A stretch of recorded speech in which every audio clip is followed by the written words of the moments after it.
Hey, welcome back to Fluent Vibe. It's Riya here, and tonight feels a little quieter than usual. I don't know, maybe it's just one of those nights where your thoughts are louder than everything else, where even silence feels heavy. So, if you're here, listening, maybe you feel that too. And you know what? I'm really glad you're here, because today we're talking about something that almost everyone goes through, but very few people actually talk about honestly. Things we pretend we're okay with. That topic already feels personal, because the moment you hear it, you don't think about people, you think about yourself, about those things you've been ignoring, those feelings you've been pushing down, and somehow convincing yourself that it's fine. Yeah, I'm fine. It's probably the most common lie we say, not just to others, but to ourselves. And the scary part is, after saying it enough times, you actually start believing it. Or maybe you don't believe it, you just get used to it. That's worse. Yeah, it is. So today, no filters, no pretending, just real conversation. Let's talk about the things we say we're okay with, but deep down, we're not. Being ignored. Not suddenly, not like someone blocks you or disappears completely, but slowly, like they're still there, just less. Yeah, like when someone who used to reply instantly starts taking longer and longer, and you notice it every single time. And you tell yourself, it's okay, they're just busy. You try to be understanding, mature, calm. But inside, you're overanalyzing everything. Like, did I say something wrong? Are they losing interest? Am I bothering them? And the worst part is, you don't ask them directly. Because you don't want to sound needy, you don't want to push them away even more. So instead, you start adjusting yourself. You text less, you wait longer, you act like you don't care as much. But you do care. You care a lot. Exactly. We don't actually become okay with being ignored. We just become better at pretending it doesn't hurt. Let's talk about overthinking, because I feel like it's something people normalize way too much. Yeah, people say it casually like, oh, I'm an overthinker, like it's just a personality trait. But it's exhausting.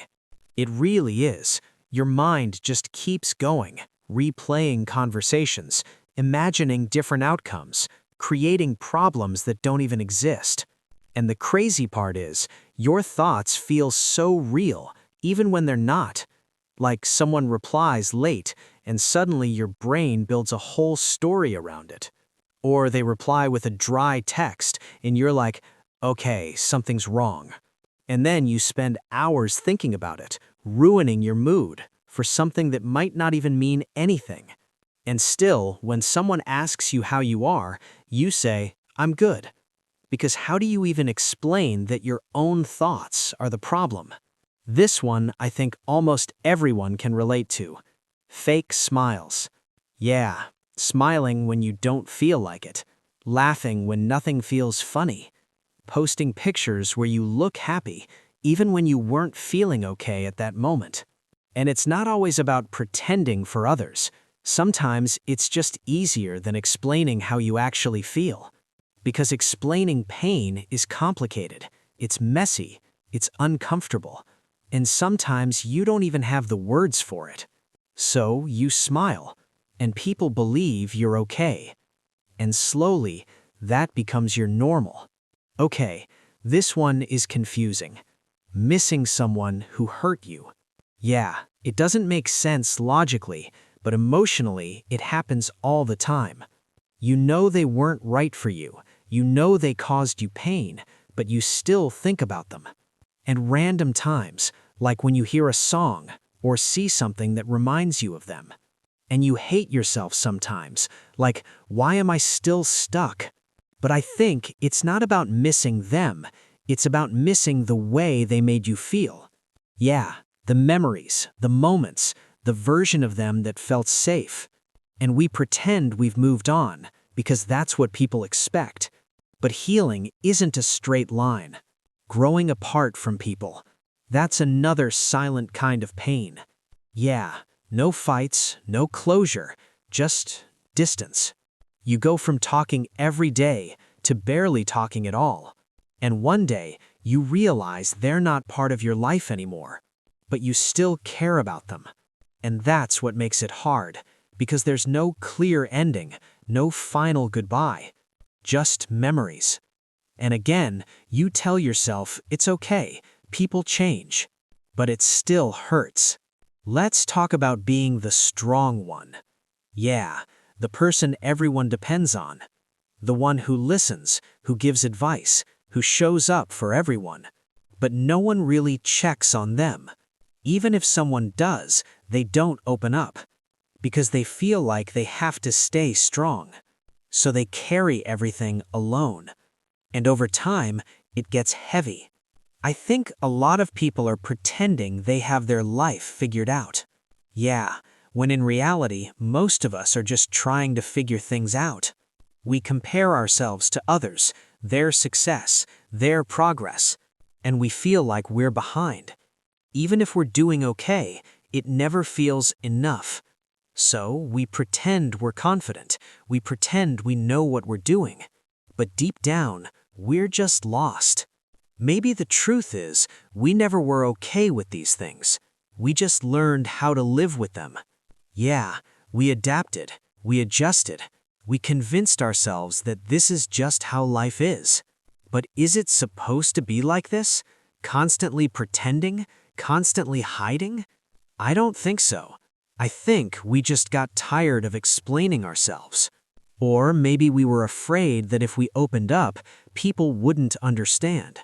Or worse, they wouldn't care. That fear keeps so many people silent.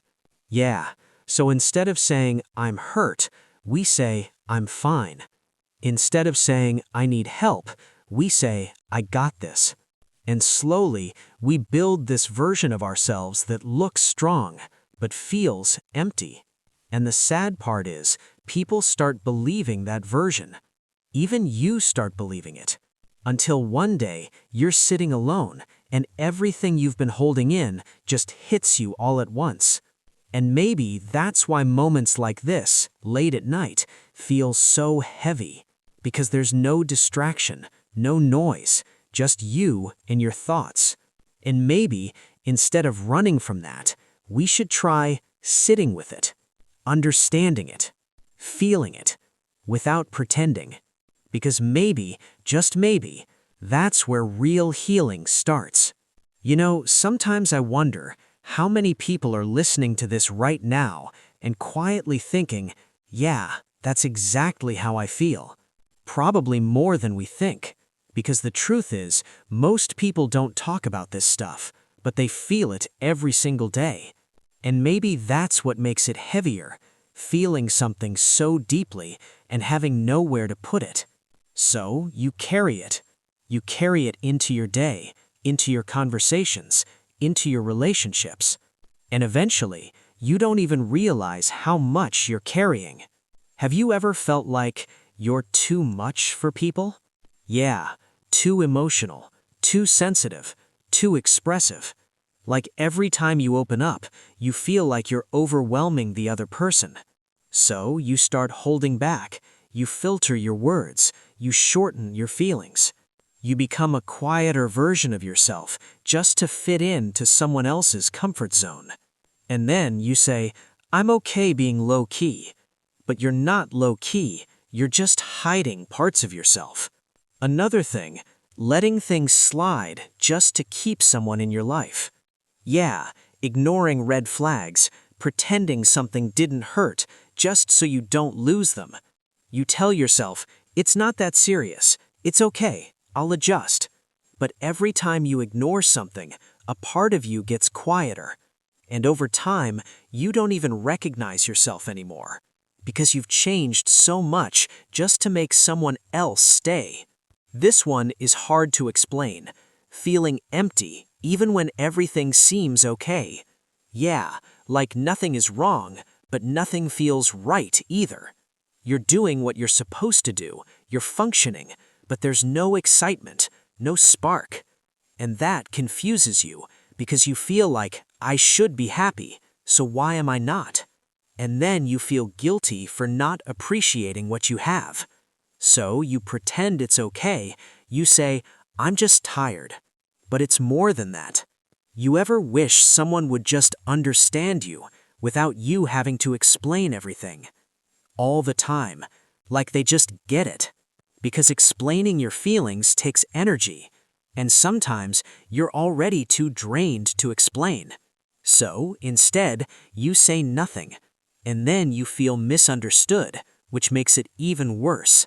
Crying alone, and then acting normal later. Yeah, that switch, it's scary how fast it happens. One